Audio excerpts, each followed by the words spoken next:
maxamed aan ku bilowno qodobada wararka ugu waaweyn. madaxweynaha Mareykanka Donald Trump ayaa ku tilmaamay wadaxaajoodyada Iran lala gelayo wadanka Mareykanka inay tahay fursadii ugu dambeysay ee lagu heshiin karo xabad joojin, wuxuuna digniin ka bixiyay haddii ay wada hadalladu dhicisoobaan in cawaaqib xun uu ka dhalanayo. madaxweynaha Mareykanka uu waramayay mid kamid ah telefishinada wadanka Mareykanka ayaa sheegay inuunan ku celin doonin ama samayn doonin khaladkii uu sameeyey madaxweynihii hore Barack Obama oo maamulkiisa uu heshiis la galay wadanka Iran sanadkii 2015. haddii Iran ay saxiixi weydo heshiiska wadanka Iran oo dhan waan qarxin doonaa, waa sida madaxweynaha Mareykanka hadal ku dhigo. dhanka kale, Trump ayaa xaqiijiyey in madaxweynaha ku-xigeenka Mareykanka JD Vance uunan garwadeyn ka noqon doonin guddiga wadaxaajoodka ee wadanka Mareykanka ee shirka lagu qaban doono Islamabad ee Iran lala geliyo, sida uu madaxweynaha Mareykanka sheegayo sababo amni awgeed. marsii horeysay bayaano ka soo baxay saraakiisha Mareykanka oo ay ku jiraan oo uu ku jiro ergeyga gaarka ah ee qaramada midoobay u fadhiya madaxweynaha dowladda Mareykanka Mike Waltz iyo wasiirka tamarta Chris Wright ayaa mar horeba tilmaamay in Vance uu madax ka noqon doono wafdiga Pakistan tegaya shirka ka dhacaya maalinta Isniinta.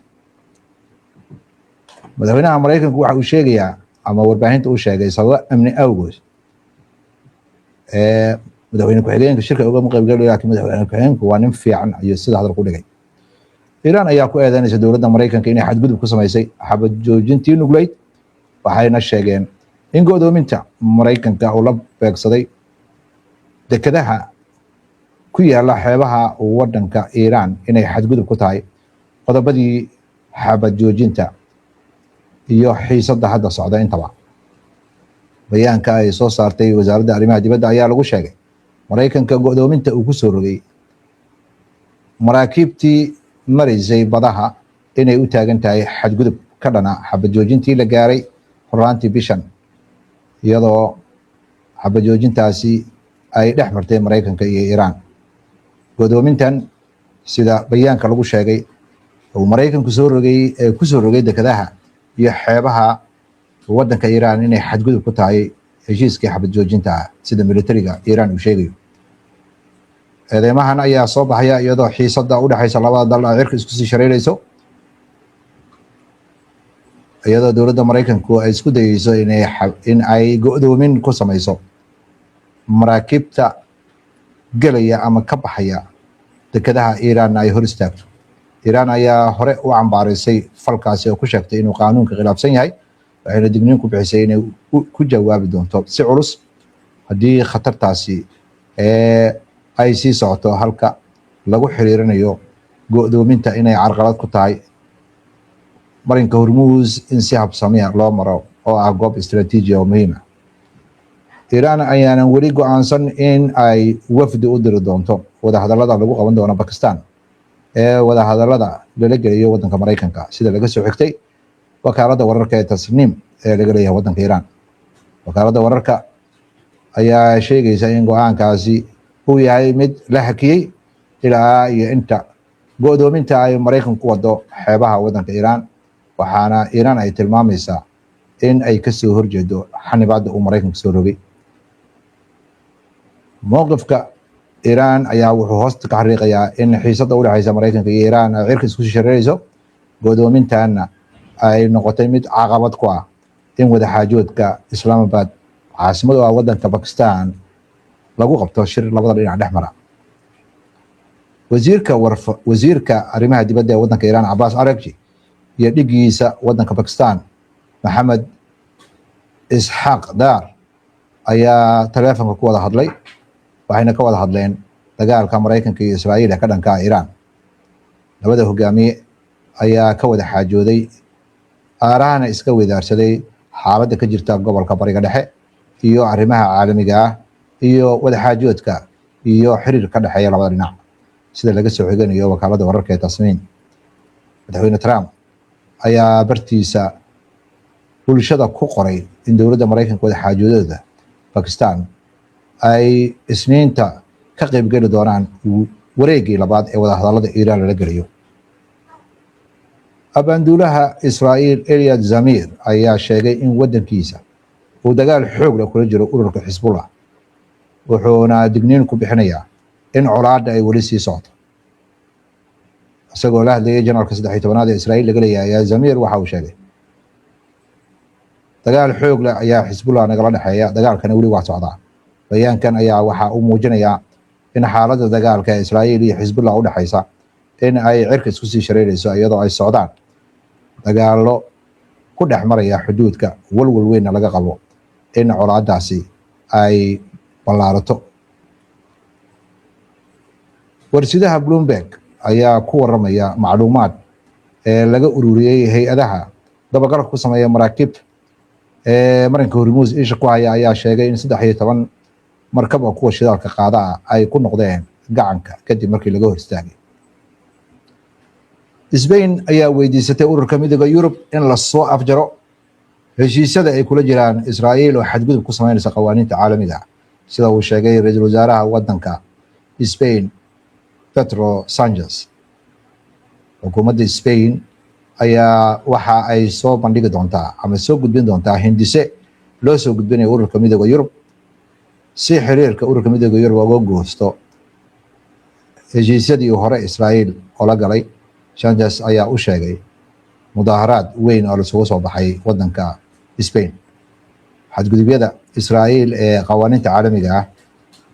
ayaanan ahayn mid sii socon karta,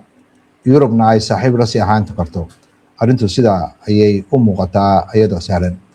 wadamada Spain, Ireland, Slovenia ayaa warqad u qoray guddiga ururka midowga Yurub maalintii Jimcihii oo ay ku baaqayaan in qaraar laga qaato lagana wada xaajoodo kulanka soo socda ee ururka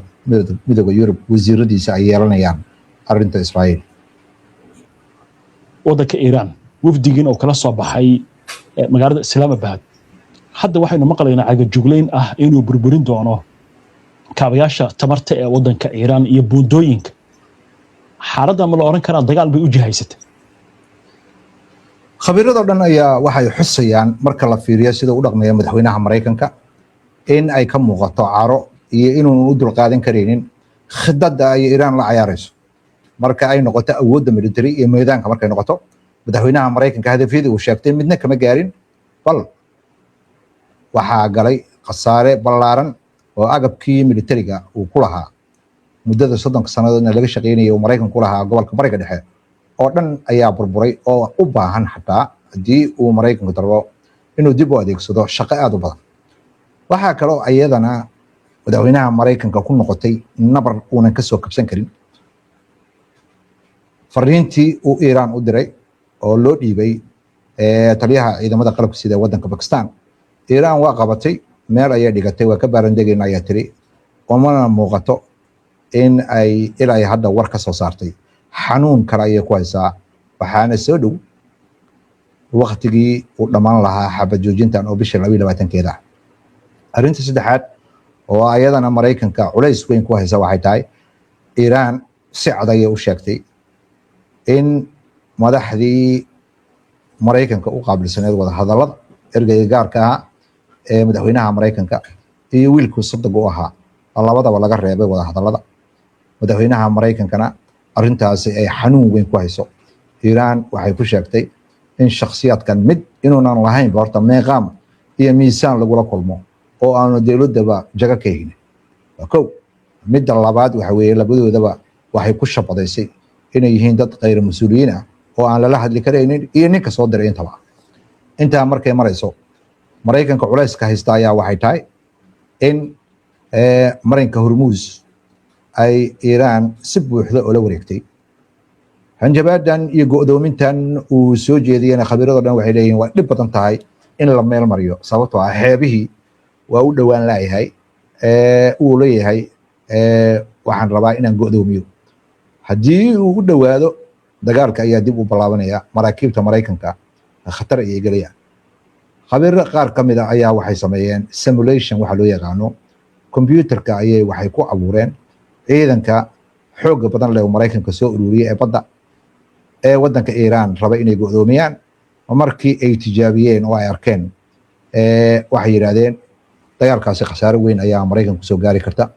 dhimashada Mareykanka gaarisay khasaarada gaarisana waxay ku qiyaasayaan inuu yahay mid aad u weyn waxay tahaba madaxweynaha Mareykanka guul darrada uu Iran kala kulmo ma maareyn karo Iran kuma qasbi karo waxayna diyaar u ahayn waxna kama dhageysanayso khabiirada Mareykanka qaarkii yaqaanay arrimaha dagaalka iyo arrimaha militariga ee khibradda lahaana Mareykanka madaxweynihiisa waa diiday inuu la tashado waxay uga digayeen iyo sirqii looga digay ayuu lugaha kula jiraa dagaalka iyo hanjabaadda uu jeedinayo Iran waa qarxinaya uu leeyahayna khabiiro badan waxa ay sabeebayaan waxa kaliya uu ku gorgortamaya uu leeyahay xadaarada Iran waa burburinaya ayadoo dhan waa qarxinaya waxa uu sabeebaya waa nuclear Iran uma muuqato inay arrimahaasi dhag jalaq u siinayso marba marka dambaysa madaxweynaha Mareykanka xaaladani waa ku sii cusraanaysaa waqtigii xabad joojinta ee la qabtayna waa dhammaan rabaa waxa kale oo ayadana aan meesha ka maqnayn in Iran ay ku eedeynayso dawladda Mareykanka inay xadgudub ku sameysay xabad joojintii la gaaray oo mustaqbalka xataa xabad joojin in la gaari doono umaaka dhinaca Iraniyiinta haddaan fiirino dadka meedaanka dagaalka taagan waa ciidamada Iran kacaanka ah mas'uul sare oo ka tirsan dhowr maalmood ka hor ayuu sheegay inaynan dan ugu jirin Iran inay wada hadal la gasho oo wadanka Mareykanka oo ay tahay meesha lagu kala baxayo meedaanka madaxweynaha Mareykanka waxaad moodaa hadda inuu ka baaqsanayo barnaamij gaar oo aan ka sameynay doomahan dheereeya ee meesha suran iyo sida looga baqayo ayaa barnaamijyada soo socday soo geli doona xaaladana waxaa loo tirinayaa in ay dagaal u jihaysanayso madaxweynaha Mareykankana dhowr goor hore ayaa looga digay inuu hanjabaadda Iran u jeedinayo uu joojiyo inay khatar gelinayso amniga ciidamada Mareykanka Iran uma muuqato inay wax ku qaadanayso hanjabaadda uu Mareykanka jeedinayo waa gartay waa yahay waxaa kaloo hadda wararka soo dhacaya ka mid ah sida Trump uu sheegayo JD Vance inuusan tegi doonin sabab amni baa la yiri Iran markaasi haddii ay dhacdo inay wafdi dirto inkastoo hadda ay sheegayso inaysan go'aansan inay wafdi dirto oo Trump uu yiraahdo waxaan dirayaa Witkoff iyo Jared Kushner qalibaaf ma laga yaabo halkaas inuu tago iyo xitaa wasiirka arrimaha dibadda midda kale maxay tahay dhibaatada loo oran karaa waa arrin amni hadda ka hor wuu tagay Islamabad madaxweyne ku-xigeenka Mareykanka